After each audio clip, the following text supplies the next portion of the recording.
तीसरी मंजिल का कमरा नंबर 307। रात के ठीक 12 बजकर 3 मिनट हो रहे थे जब मैं उस होटल के बाहर खड़ा था। नाम था होटल शांति पैलेस, लेकिन वहां शांति नाम की कोई चीज नहीं थी। होटल पुराना था, दीवारों से सीलन टपक रही थी और रिसेप्शन पर बैठा आदमी मुझे ऐसे घूर रहा था जैसे मुझे पहले से जानता हूं। मैंने कहा, एक कमरा चाहिए, सिर्फ आज की रात के लिए। उसने बिना कुछ बोले रजिस्टर मेरी तरफ बढ़ाया और बोला, तीसरी मंजिल, कमरा नंबर 307। जैसे ही मैंने साइन किया, उसने एक बात और जोड़ दी, रात को अगर कोई दरवाजा खटखटाए तो मत खोलना। मैं हंस दिया, सोचा कोई सस्ता सा मजाक होगा। लेकिन जब मैंने पूछा क्यों, तो उसका चेहरा सफेद पड़ गया और बोला, क्योंकि जो खटखटाता है वो बाहर नहीं होता। लिफ्ट काम नहीं कर रही थी, मुझे सीढ़ियों से जाना पड़ा। तीसरी मंजिल तक पहुंचते पहुंचते ऐसा लगने लगा जैसे कोई मेरे पीछे चल रहा हो। मैं रुकता, पीछे देखता, कोई नहीं, लेकिन मेरे कान के पास कोई बहुत धीमे से सांस ले रहा था। कमरा नंबर 307। दरवाजा खोलते ही ठंडी हवा का झोंका आया। कमरे में सब कुछ था, लेकिन आईना नहीं था। दीवार पर बस एक पुरानी सी तस्वीर टंगी थी, एक आदमी, एक औरत और बीच में एक बच्चा। तीनों की आंखों पर काले रंग से क्रॉस बना था। मैंने लाइट बंद की और बिस्तर पर लेट गया, लेकिन नींद नहीं आ रही थी। अचानक थक थक थक, दरवाजे पर दस्तक।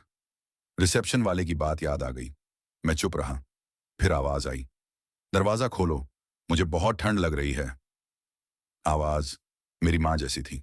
मेरे हाथ कांपने लगे। मैं जानता था मेरी माँ इस दुनिया में नहीं है। फिर भी मेरे कदम अपने आप दरवाजे की तरफ बढ़ने लगे, लेकिन जैसे ही मैंने हैंडल पकड़ा, पीछे से किसी ने मेरा कंधा दबा दिया। मैंने पलट कर देखा, वो बच्चा था जो तस्वीर में था, लेकिन उसका चेहरा सड़ा हुआ था। और उसने कहा, अगर तुमने दरवाजा खोला तो तुम भी हमारे साथ तस्वीर में आ जाओगे।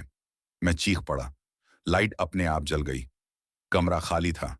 दरवाजे के बाहर कोई नहीं था। मैंने सोचा सब सपना था। सुबह 6 बजे मैं भागता हुआ रिसेप्शन पर पहुंचा। वहां वही आदमी बैठा था।